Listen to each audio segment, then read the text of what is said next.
Hi and welcome to And Then the Clouds Break. Today I'd like to talk about the price of freedom. If you look at our lives, from the time we're born, we follow a structure. When we're a child, we tend to be put down to sleep at the same time each day. We tend to be fed at the same time each day. Then we go to school.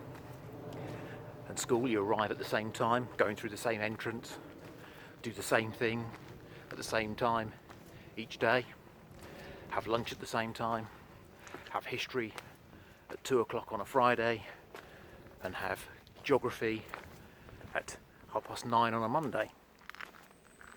Then we leave school, and university there's a bit more freedom, a bit more socialising of course, and then we get to work. And work we go to very often, the same place, at the same time, every day. We'll very often have lunch at the same time, often at our desks. We'll leave often at the same time to catch the same train home or to avoid the traffic. We'll follow our shift patterns. So it's all highly regulated. When I decided to go self-employed stroke freelance, I'm someone that quite likes structure, but being completely aware that that structure was forcing me into a cookie cutter mould that wasn't always helpful to me. So actually the price of my freedom was the anxiety that comes from uncertainty. So I could get up on a Monday morning and I could say, I'm going to the gym. Now obviously I need to earn a certain amount of money, but I have the freedom to say, okay, that piece of work I'm doing, I'll write that on Sunday because I wanted to go to the gym on a Monday.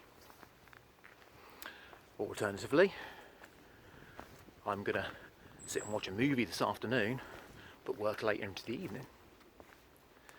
But the price of that freedom and those choices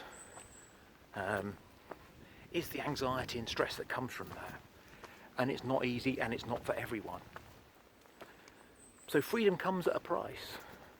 And I'm sure that it takes time to adjust, to be able to say, hey, I'm free and I'm making a choice.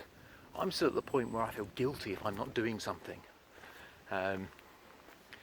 If I choose to go and, pick up my daughter from school, rather than being working, I still feel a sense of guilt. And I think it's a really interesting perception of how we live our lives, that we are so used to being within structure that when structure goes, we become stressed and we become anxious. And a very common mantra for me at the moment is to trust in myself and trust in my future.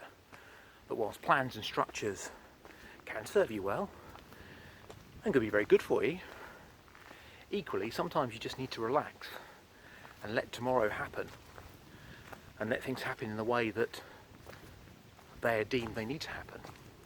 And if I look at my experience of life, how often great things have happened from the unexpected, from things that have happened off script, off plan. So I just think it's worth thinking about how your structure is, and does your structure help you? Does your structure support you? Does your structure make you feel good? Or do you crave that freedom?